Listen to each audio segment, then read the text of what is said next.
David Holloway never used to be afraid of the dead. After 5 years working the night shift at the county morgue, death had become mundane. Just another part of life, cold and unfeeling. Bodies came in, reports were filled out, and the cycle continued. He had seen them all. Suicides, accidents, violent crimes. Nothing shocked him anymore. Until that night. It started like any other shift. The basement air was heavy with disinfectant and something deeper. Something rotten that no amount of chemicals could erase. A new body had come in that evening. An unidentified man, found mutilated in a ditch on the outskirts of town. The police report had been vague, but David had seen enough to know it wasn't an animal attack. The lacerations were too precise, the patterns deliberate. The man's body was wheeled into cold storage, drawer 6, marked as a John Doe. David locked up the paperwork and sat down at his desk, letting the monotonous hum of the refrigeration units lull him into the usual routine. Then, at 2:47 a.m., the screaming started. David's pen froze mid-stroke. The sound was faint at first, like a whimper, a strained inhale. But then, it grew, twisting into a raw, wet scream that clawed its way through the silence. It was coming from cold storage. A deep, primal fear gripped him. He tried to rationalize it. The refrigeration units made noises sometimes, shifting as the temperature regulated. But this wasn't the mechanical groan of metal. It was human, agonized. Slowly, he stood, his legs leaden, and stepped toward the storage drawers. His fingers hovered over the handle of drawer 6. The screaming had stopped. A new sound took its place, scratching. David swallowed hard, his throat dry as dust. With a shaky breath, he pulled open the drawer. John Doe lay there, exactly as he had before. Mangled, cold, lifeless.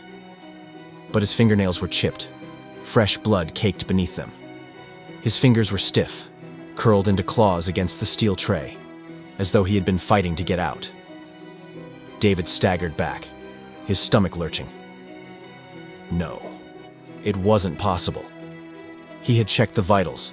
This man had been dead for hours. Then John Doe moved. Not much, just the barest twitch of a finger, the flicker of an eyelid. David told himself it was rigor mortis, some post-mortem spasm. Then the corpse opened its mouth. A rush of air escaped, not a breath, but something else, something wrong. And then, a whisper, barely audible, but unmistakable. "Help me!" David bolted, his breath ragged. He slammed into the door, fumbling with his keys. His fingers wouldn't work. Behind him, the scraping grew louder. Metal screeched as the body shifted in the drawer. The whisper became a gurgle, thick and wet, as if the thing in the morgue was trying to form words with a ruined throat. Finally, the keys slipped into the lock. David didn't look back as he flung the door open and ran. He sprinted down the hall, his mind screaming for rationality, for logic. It had to be a mistake. A sick prank. A waking nightmare. But as he reached the stairwell, he heard it. Footsteps, slow, unsteady, dragging, following him. David never went back. He quit that night, left town, and never spoke of what happened. But sometimes, late at night, he would wake up gasping, convinced he could still hear it. A whisper, a scrape, and the sound of something dead, trying to walk. A week after David left, another morgue attendant took his place. Michael Thorne. A younger man, new to the field, eager and naive. He had heard whispers about why David had left so suddenly, but he dismissed them as just rumors.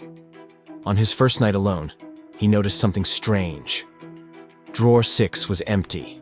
The records still showed John Doe listed under it, but the body was gone. There were no reports of a transfer, no paperwork indicating he had been claimed. Yet the drawer remained open, just slightly. A faint smear of blood on the handle. And in the silence of the morgue, Michael swore he heard a whisper, a breathless, broken voice. "Help me."